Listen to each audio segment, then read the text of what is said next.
Dans le cadre de ces Thermalies 2016, j'ai le plaisir de recevoir Monsieur Gérard Maga.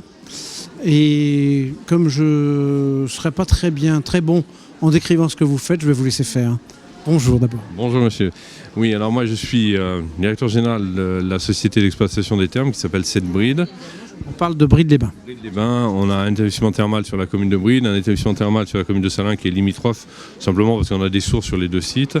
Un spa dans lequel on a une approche et on accueille des curistes non conventionnés en séjour plus court. Et je suis aussi, accessoirement à ça, directeur général d'une société hôtelière qui contrôle 2 hôtels sur la station en 3 et 4 étoiles avec à peu près une centaine de chambres, 98 chambres pour être précis. Et Bride-les-Bains, donc on pense souvent à la prise en charge de l'obésité, du métabolisme, peut-être un peu moins à la rhumato globalement. Quelle est la part des deux? Est-ce qu'il y a des croisements? Est-ce qu'il y a des intérêts complémentaires dans les deux spécialités?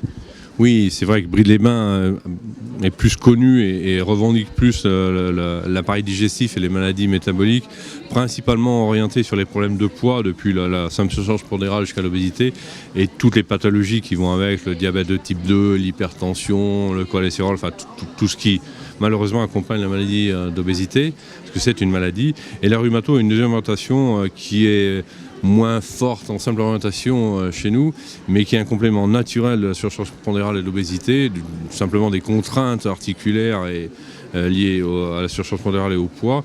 Et donc on a les 2 tiers de nos curistes qui sont sur les 2 orientations, maladie métabolique et rhumatologie.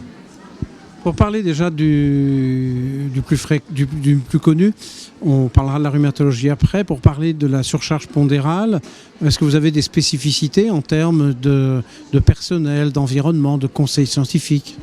Alors oui, on essaye d'avoir une approche pluridisciplinaire. On considère qu'il y a quand même 4 piliers essentiels à la prise en charge. C'est évidemment l'eau thermale et la cure de boisson. Le deuxième, c'est évident les soins à l'eau thermale. Et pour nous, la diététique est un pilier incontournable et l'activité physique est un autre pilier incontournable. Et tout ça doit se faire dans un environnement privilégié, protégé et spécifique, avec un aspect psychologique très particulier pour les problèmes de poids. Je crois que pour la diététique, vous êtes entouré des conseils d'un spécialiste de bonne réputation. Oui, on travaille, le docteur Jean-Michel Le Serre nous a rejoint et notre conseiller scientifique en termes de diététique. Donc, il coordonne, il analyse, il valide tout ce qu'on dit, tout ce qu'on écrit, tout ce qu'on publie. Et il est en permanence à nos côtés pour former les diététiciennes. Mais dans le cadre de la globalité de la prise en charge au niveau de la station, et ça c'est quelque chose qu'on revendique de très fort à Bride. Bride s'appelle le village pour maigrir. Et Jean-Michel Le Serre travaille aussi avec les chefs de cuisine. On réunit les médecins, on fait des axes de formation 3 ou 4 fois par an avec les médecins, 3 ou 4 fois par an avec les chefs de cuisine. Et toute la station est tournée vers ça. Et ça dépasse les professionnels de la restauration. Les magasins sont spécialisés dans les grandes tailles, les kinésithérapeutes qui sont libéraux sont habitués à cette population de clientèle. Tout est organisé autour du problème du poids. Et quand vous dites qu'il y a des réunions faites avec les patients, avec les médecins, c'est des médecins de la région ou vous conseillez d'autres médecins qui viennent de plus loin, de la région lyonnaise par exemple? Non, on fait des ateliers en fin de saison sur des thèmes où on invite tous les médecins de la région Rhône-Alpes à venir un petit peu prendre de l'information et de la connaissance sur différents thèmes.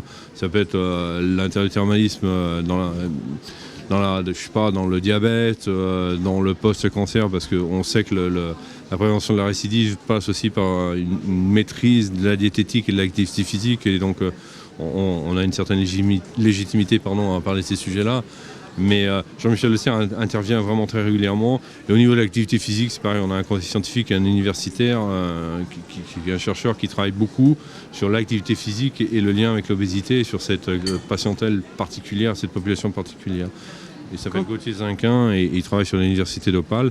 Et lui intervient auprès de nos profs de gym, intervient auprès de nos diététiciennes et monte des programmes particuliers adaptés à cette population pour qui l'activité physique n'est pas naturelle et pas forcément un plaisir, et elle est pourtant indispensable. Donc on les amène à retrouver du plaisir, de l'activité physique. Il faut les conseiller, les guider, parce qu'ils n'ont pas abordé ce thème depuis longtemps et ils sont un petit peu qu'est-ce que je dois faire pour ne pas me faire mal par rapport à mes problèmes personnels.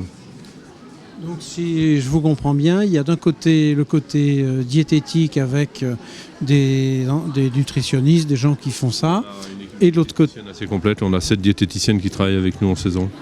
Et le côté réadaptation physique qui est là aussi confié à des professionnels. Voilà, c'est confié. On a une équipe au minimum de 4 profs d'activité physique qu'on choisit un universitaire suffisamment important pour pouvoir travailler sereinement avec eux. C'est des gens qui généralement sont de niveau master.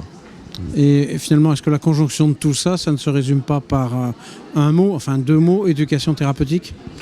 Vous avez raison, naturellement, on a abouti à l'élaboration d'un programme d'éducation thérapeutique qui a été validé par l'ARS, donc dont le contenu est sérieux et validé. Et effectivement, c'est naturel. Il faut, dans ces problèmes de poids, la prise en charge et la connaissance de sa pathologie par le patient est importante. Donc, l'éducation thérapeutique, c'est naturellement inscrit dans nos programmes. Une station qui bouge, une station, donc le village pour maigrir, c'est joli. Qu'est-ce que vous lui souhaitez à ce village pour maigrir dans les années à venir ? Qu'il ait plus de clients ? Non, quand même. Non, oui. Du point de vue de santé publique, ce serait bien qu'il ait plus de clients, mais ça prendra encore un petit peu de temps. Non, on est vraiment dans une phase de développement. On a un nouvel actionnaire qui a décidé de renforcer Bride. On a un programme d'investissement très lourd. On va investir quand même à peu près 14 millions d'euros d'investissement. C'est beaucoup pour une petite station thermale et c'est vraiment la volonté de moderniser nos équipements, de pousser nos protocoles et de garder notre statut de leader sur l'orientation et d'aller toujours plus loin et toujours en innovation, toujours en entreprise.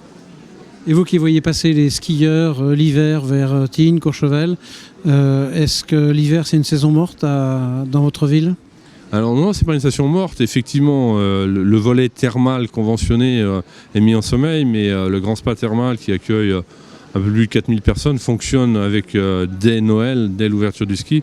Et donc les gens qui skient toute la journée viennent le soir profiter des thermes, de l'eau thermale, parce que le spa c'est un spa à l'eau thermale, des soins, des massages et des choses comme ça. Donc c'est un complément sympathique, différent de l'activité conventionnée, mais qui permet à Bride d'avoir une activité quasiment toute l'année. Je crois qu'on a fait suffisamment le tour pour connaître, pour ceux qui ne connaissaient pas votre station. Il ne me reste qu'à vous remercier pour cette intervention et à vous dire à bientôt. À bientôt, merci à vous. Au revoir.